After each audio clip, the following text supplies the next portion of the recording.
பேரரசி. அவ பேரு அரசி. எனக்கு அவ பேரரசி தான் அத்தை. தலைவன் தலைவி படத்தை பத்தி சொல்லணும் அப்படின்னா, நித்யா மேனன் குழந்தைக்கு மொட்டை எடுக்கிறதுக்கு குலதெய்வம் கோயில்ல நிக்கிறாங்க. எப்படிடா எங்கள்கிட்ட சொல்லாம முடி இறக்கலாம் புள்ளைக்கு அப்படின்னு விஜய் சேதுபதி அவர் தான் ஹஸ்பண்டா வராரு. குடும்பத்தோட வந்து சண்டே இறங்குறாரு. இதுக்கப்புறம் அங்க வந்த சித்தப்பாட்ட என்னதான் இந்த ரெண்டு குடும்பத்துக்கும் பிரச்சனை, ஏன் பிரிஞ்சிருக்காங்கன்னு கதை உள்ள போகுது வெளியே வருது. சண்டை சேர்றாங்க சண்டை. இப்ப கடைசியா அவங்க ரெண்டு பேரும் சேருவாங்களா மாட்டாங்களான்றதான் மொத்த கதைய.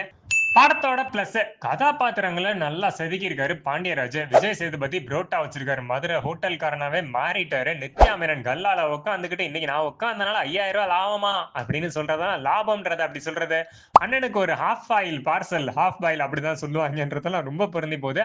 ரெண்டு குடும்பங்கள் எல்லாம் வர சொந்த பந்தங்கள் எல்லாமே நிச்சயமா நல்லாவே பொருந்தி நடிச்சிருக்காங்க. சில காமெடிகள் ஒர்க் அவுட் ஆயிருக்கு. படத்தோட மைனஸ் ஃபர்ஸ்ட் ஹாஃப் ஓரளவுக்கு தேதி கொண்டு போயிட்டாங்க. செகண்ட் ஹாஃப் சும்மா ஜவா இழுகுதுபா. அடிதடி, போலீஸ் ஸ்டேஷன், தக்காளதி சண்டை, பஞ்சாயத்துன்னு இந்த சைக்கிளை ஓட்டிட்டு குடரன்படல் போட்டு எங்க போய் நிறுத்துறதுன்னு கல்ல தேடிக்கிட்டு இருப்பாங்க ஒரு சின்ன பையல. அந்த மாதிரி எங்க கொண்டு போய் இந்த படத்தை முடிக்கிறதுன்னு போய்கிட்டே இருக்கு. அப்புறம் காமெடி சில தான் ஒர்க் அவுட் ஆயின்னு சொல்லிட்டு நிச்சயமா பாண்டியராஜுக்கு சூரி மிஸ்ஸிங் தான். அவர் என்னமோ ஹீரோ ஆயிட்டாரு. ஆனா நம்ம வீட்டு பிள்ளை அப்புறம் அந்த கடைக்குட்டி சிங்கத்துல எல்லாம் சூரியோட காமெடி பக்காவா ஒர்க் அவுட் ஆயிருக்கும். அந்த அளவுக்கு யோகி பாபு ட்ரபிள் ஷூட் பண்ண முடியலன்னு தான் சொல்லணும். கடைசி சீன்ல ஏதோ ஒண்ணு சொல்லியிருப்பாரு, அவங்க நம்மள மாதிரி நார்மல் பீப்புள் இல்ல கைஸ் அப்படின்னு. அதுக்கு மட்டும்தான் சிரிப்பு வந்துச்சு.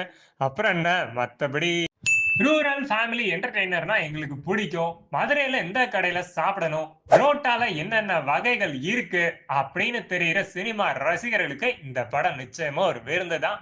பார்த்து என்ஜாய் பண்ணுங்க தியேட்டர்ஸ்லயும். அப்புறம் ஓடிடில லைக் ஷேர் சப்ஸ்கிரைப் பண்ணிட்டு ரெடியா இருங்க. அடுத்த வீடியோல சந்திப்போம். பாய்.